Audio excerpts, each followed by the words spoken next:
Dan jadilah terang bagi sesama. Selamat sore pemirsa, apa kabar Anda? Senang sekali di sore hari ini saya Agustian Purnama masih punya kesempatan untuk bisa menemani Anda sampai jam 5 sore nanti dalam perbincangan spesial ya. Kenapa spesial? Karena hari ini kita akan menghadirkan untuk Anda satu wawancara begitu terkait dengan segala persiapan yang sudah dilakukan untuk satu kegiatan yang akan berlangsung di bulan Januari 2015. Dan seperti biasa pemirsa, dalam perbincangan kita selalu menghadirkan beberapa narasumber yang pastinya akan banyak memberikan inspirasi untuk Anda semuanya.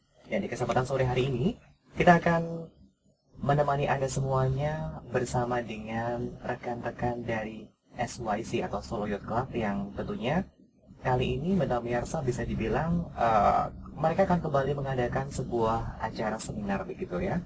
Seminar yang tentunya akan berfokus pada anak-anak berkebutuhan khusus, tapi seperti apa seminarnya dan kemudian juga Anda di rumah yang ingin bergabung dan juga berinteraksi bersama dengan kami, Anda bisa bergabung melalui SMS di 0812-265-6400 atau juga bisa bergabung lewat telepon di 666-400 dan 666-500. Kami informasikan kepada Anda mungkin sedikit informasi yang mencoba kita hadirkan terkait dengan masalah SYC atau Solo Youth Club. Ini sebenarnya merupakan organisasi kepemudaan dari KMS yang bisa dibilang mereka berfokus pada kegiatan yang lebih banyak cenderung ke aksi sosial, pemirsa. Kalau beberapa saat yang lalu, tepatnya di tahun 2014, masih sama di 2014, tapi di awal-awal begitu ya, mereka pernah menggelar seminar untuk anak berkebutuhan khusus yang bekerja sama dengan Disdikpora Kota Surakarta yang ternyata mendapatkan respon yang begitu luar biasa. Nah, kali ini mereka juga nampaknya akan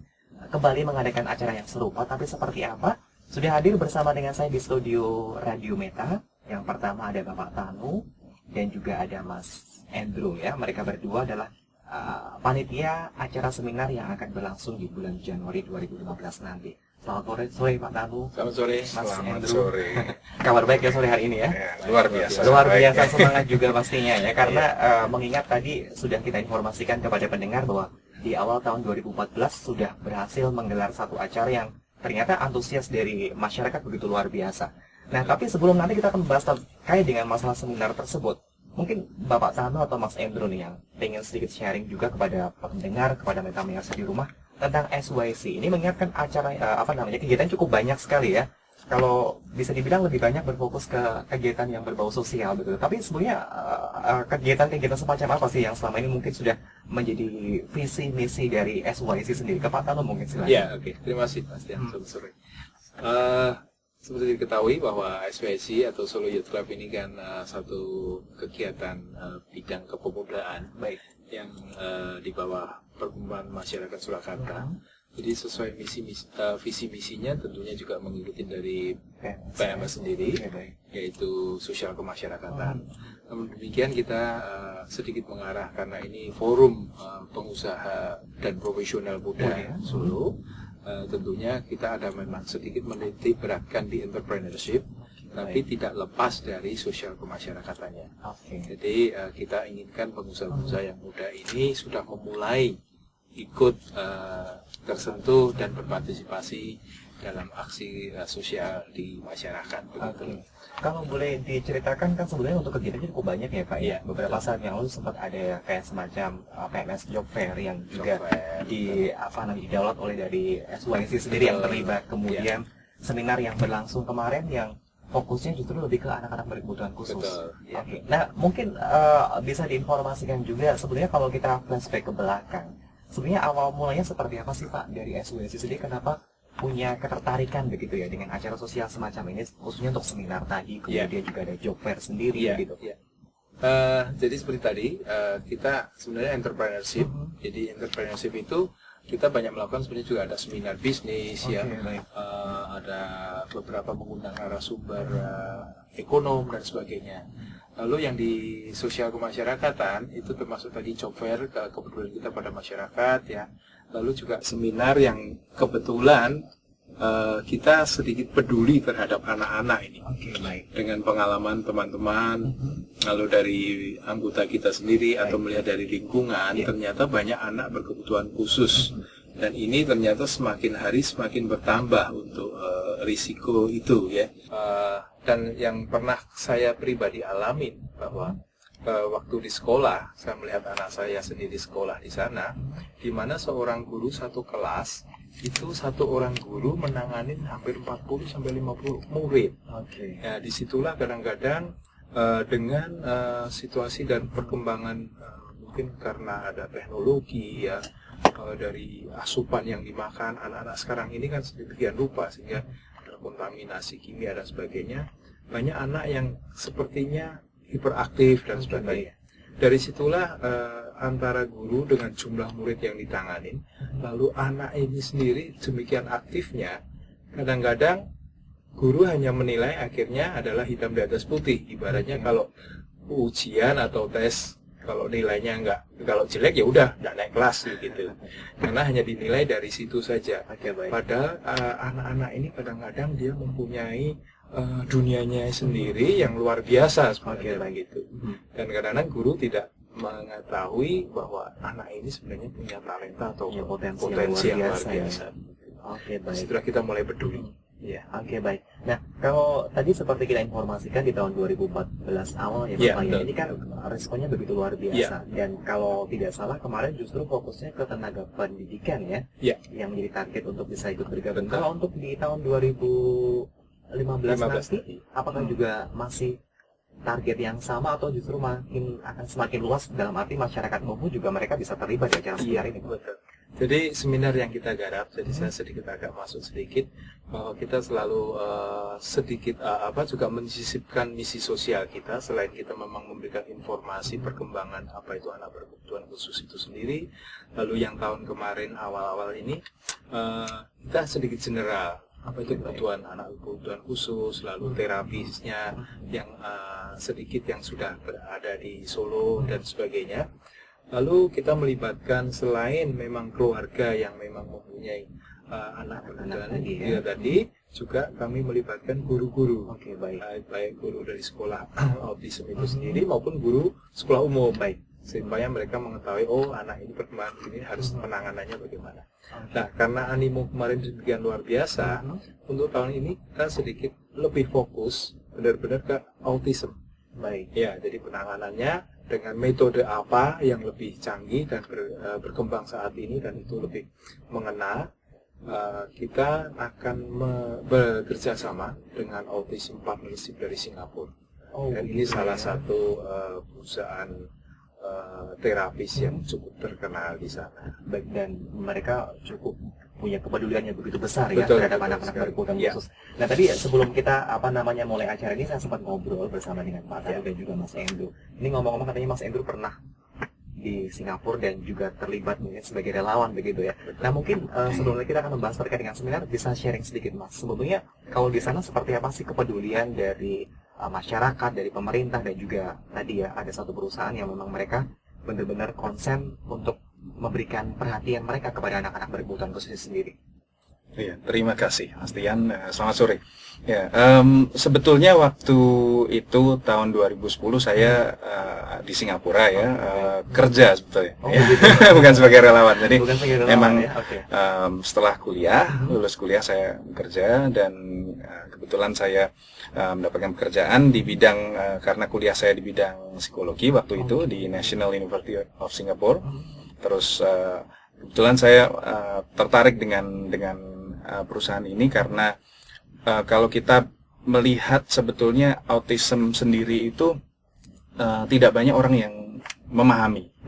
Ya, tapi sebelum kita mengarah ke situ, kalau tadi menjawab pertanyaan Mas Tian ya, untuk di Singapura sendiri seperti yang mungkin banyak dari kita tahu untuk masalah kesehatan, untuk masalah penanganan anak-anak dan individu yang mungkin berkebutuhan khusus itu mereka lebih terfokus ya, selain karena adanya banyak narasumber ya yang dari berbagai negara datang ke Singapura, jadi lebih mudah juga untuk mendapatkan treatment yang baik. Dan untuk organisasi atau jenis perawatan untuk kebutuhan khusus atau mungkin kesehatan secara umum di Singapura itu mereka kan mempunyai standar Jadi nggak sembarang orang atau organisasi yang mempunyai teori sendiri bisa membuka sekolah atau bisa membuka treatment. Dari Ministry of Health of Singapore itu mereka mempunyai standar-standar dan harus ada sertifikasi. Dan setelah melalui semua proses itu mereka baru bisa membuka istilahnya entah itu sekolah, entah itu rumah sakit atau klinik.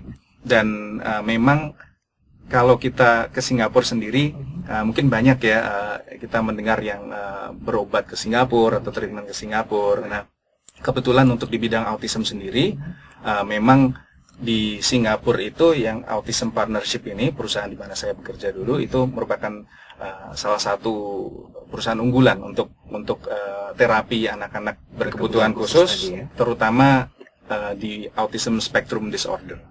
Gitu. Jadi memang perhatiannya begitu luar biasa.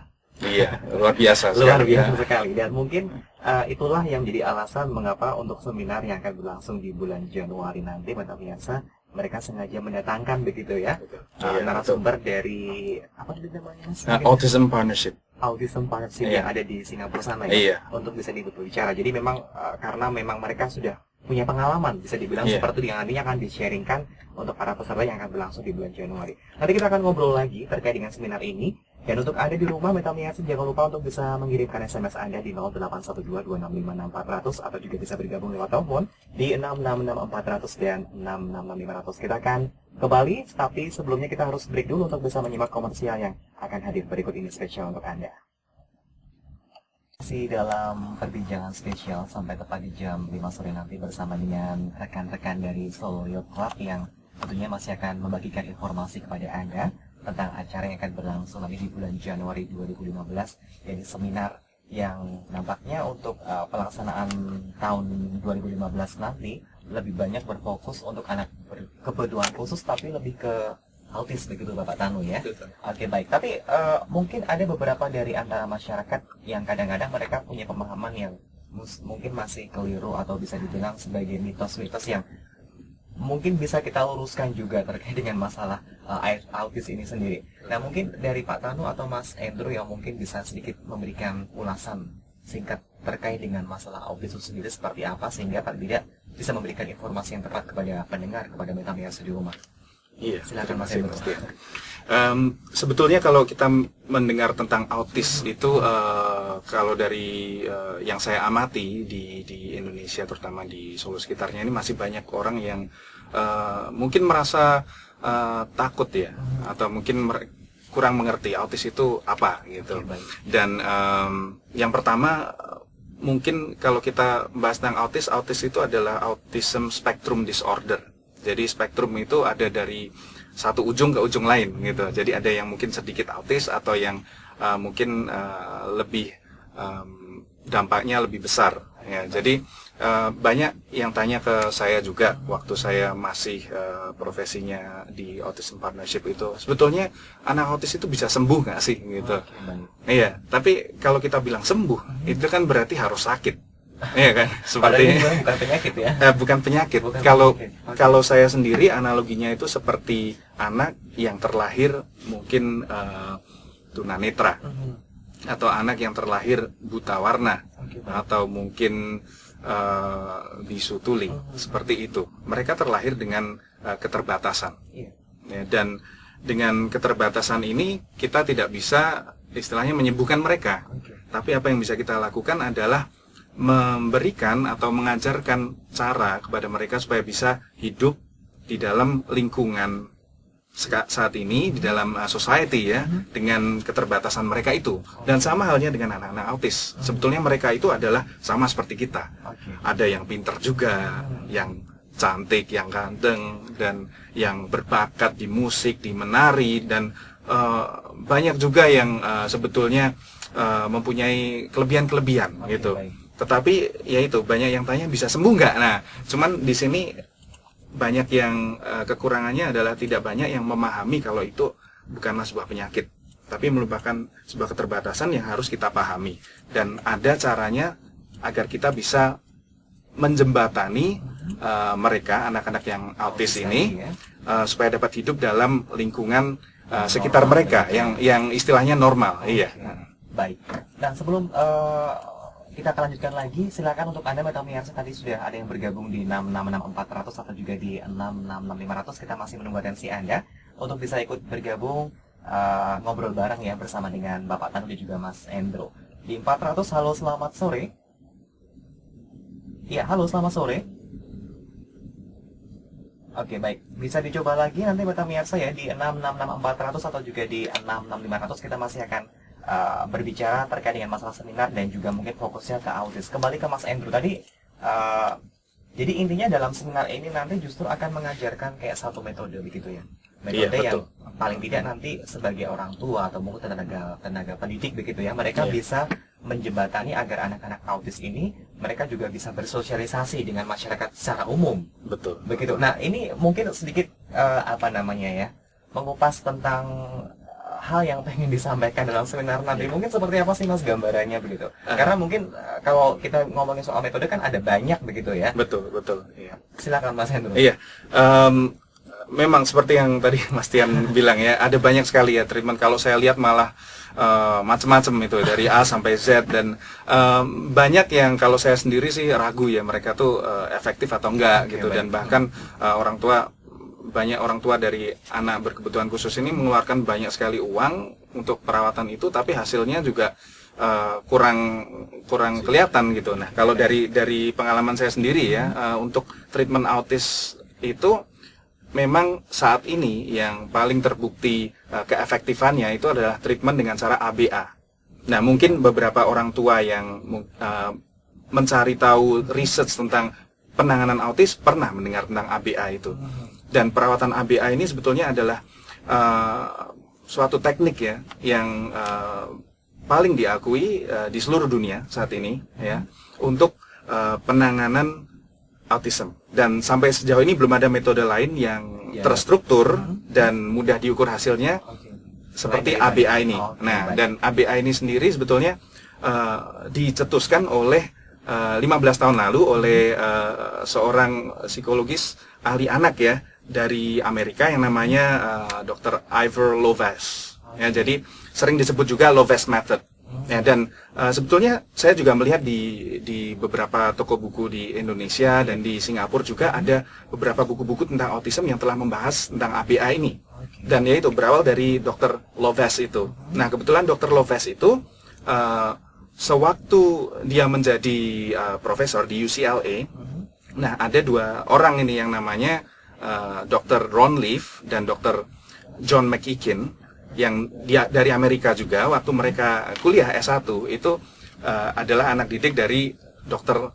Lovaas ya, Prof. Dr. Lovaas itu tadi. Dan waktu mereka melanjutkan S3 mereka, itu mereka juga bekerja erat dengan Dr. Lovaas dalam Young Autism Project di UCLA di Amerika. Nah, kebetulan dua orang yang Dr. John McEakin dan Ron Leaf ini dari Amerika itu mendirikan Autism Partnership.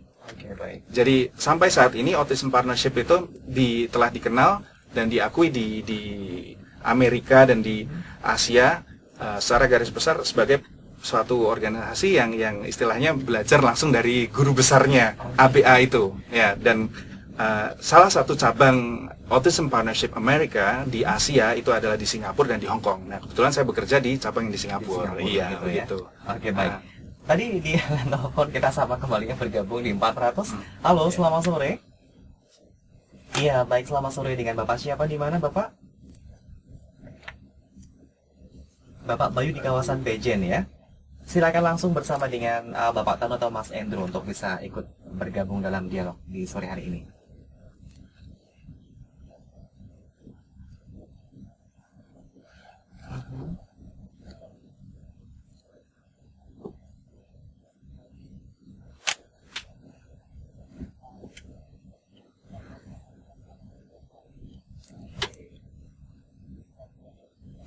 Oh begitu, supaya bisa ikut berpartisipasi nanti ya.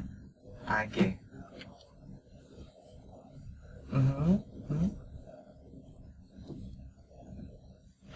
Oke. Baik. Kontak yang bisa dihubungi begitu ya.